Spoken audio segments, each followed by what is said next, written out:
দিছেও কিছুই করে না। সুদের বাচ্চা ক্রিম খাইছি।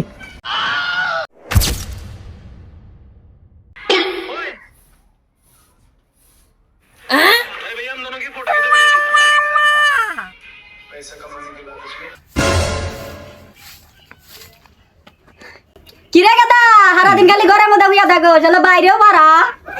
আরে মা কে বলি খালি হইলাম যাই এদুকা বাদে অল্প চুপ থাকো। আরে আল্লাহ রে কিভাবে এটা জন্ম দিছি, আমার চুপ ঠিক পের কয় আল্লাহ এভাবে এটা জন্ম দেওয়ার আগে মইরা যাই নাকি।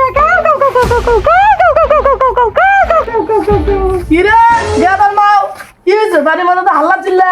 হ্যাঁ কি হয়েছে? এই তোমার যাইরা বেটা আমাকে ধমক দিয়ে চুপ করে তুই দেয়, আমি কি উইরা আইছি? কি সুদের বাচ্চা ক্রিম খাইছি।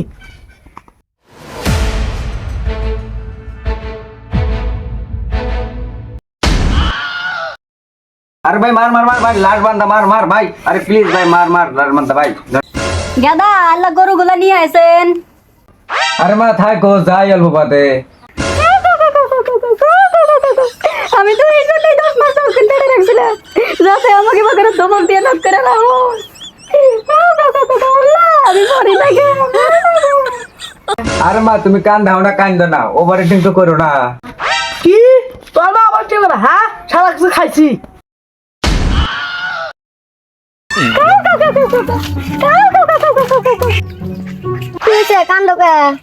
কি আর কমু একটু তেজাইরা বলাহান জন্ম নিছি, এ বাবুলাহান জানি শত্রুর ঘরেও না হয়। এর থেকে ভালো আমি মনিফের মতন একটা গেদি জন্ম দিলাম নি। কি গো গেদার মাও বাচ্চা কি হয়েছে? তুমি আপনার থেকে আন্দার এক্টিং করো গা? হ্যাঁ যো হাসিন মাও কে বাসাও।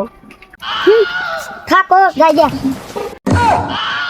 তোমার যাইরা তো বেটা ওর জন্যই তো কান দিতেছি। কি জন্ম দিছো তুমি? কি করছে আমাকে কোসেন? কিছুই তো করে নাই, ওই জন্যই তো কইতেছি কে বাবুলাহান জন্ম দিছো কিছুই করে না।